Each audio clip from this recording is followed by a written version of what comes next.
मैं आपसे वचन लेता हूँ कि आपको मेरे चित्त के जैसा आपका चित्त रखना होगा, मेरे चित्त जैसा आपको चित्त रखना होगा, मेरी आज्ञा का पालन करना होगा और पतिव्रता धर्म में आपको रहना होगा। इसका मतलब क्या है? फिर कहते हैं हीरा शरीर संस्कार समूह दर्शनम हास्यम परिगृहे भनम तेज भौतिका।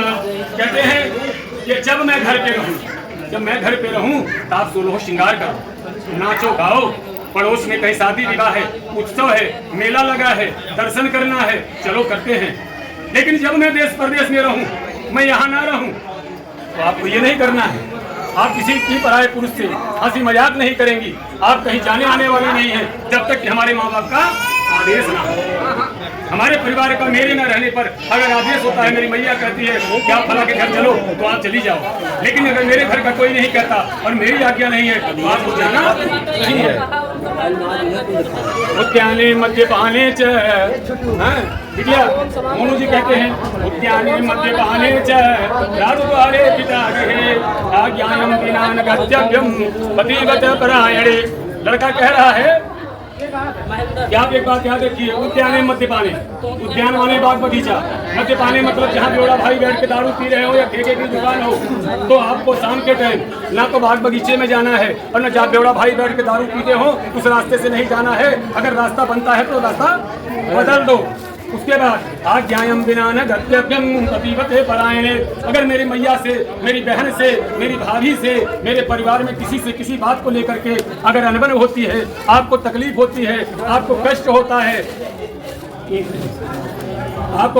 है, तो आप मुझे बताएं। ऐसा नहीं है कि आपके घर वाले, आपके भाई आए, आपके चाचा आए, आपके पिताजी आए और आपने लुगरी उठाया और मायके चले। इस बात को आपको स्वीकार करना होगा। बिना माता पिता के, बिना इनकी आज्ञा के आप अपने पीहर भी नहीं जाओगी, क्योंकि बिटिया का घर तब तक होता है जब तक उसका सिंदूर दान ना हो जाए। सिंदूर दान होने के बाद उसकी ससुराल ही उसका असली घर होता है। जो नायक मायका होता है, ये हर बार बिटिया नया होता है, लेकिन वह अपना घर नहीं होता। बोले श्री रामचंद्र की जय। जो बैठे हुए हैं ये दोनों लड़के, जिसको हम मोनू कह रहे हैं और इनको मेलिका कह रहे हैं, इन दोनों का मतलब क्या है जानते हो? किसी भी जात का हो, किसी भी पक्ष का हो, जो वर बैठते हैं, इनका दोनों का नियम है कि राम सरी सबर दुलही सीता समधि दशरथ जनक पुनीता। ये जो मोनू जी बैठे हैं ये स्वयं राम रूप में बैठे हुए हैं और जो बिटिया बैठी है ये सीता माता के रूप में बैठी है। क्यों? इनके दाहिने अंग पे है, इसलिए साक्षात लक्ष्मी है। जब वाम अंग होगी इनकी धर्म पत्नी होगी। पूजा में, पाठ में, यज्ञ में, जब तक में आदमी क्या करता है? पत्नी को दाहिने अंग बैठाता है। शास्त्र ये कहता है कि अगर बाजार जा रहे हो पत्नी को लेकर के तो पत्नी आगे हो, आप पीछे हो। लेकिन आजकल जब आगे बेहराग हो गया, पीछे कहीं सर पैसा है। तो चलो भैया एक काम करा, अब से नूट दान कर कार्यक्रम किया जाए। जय हो, जय हो।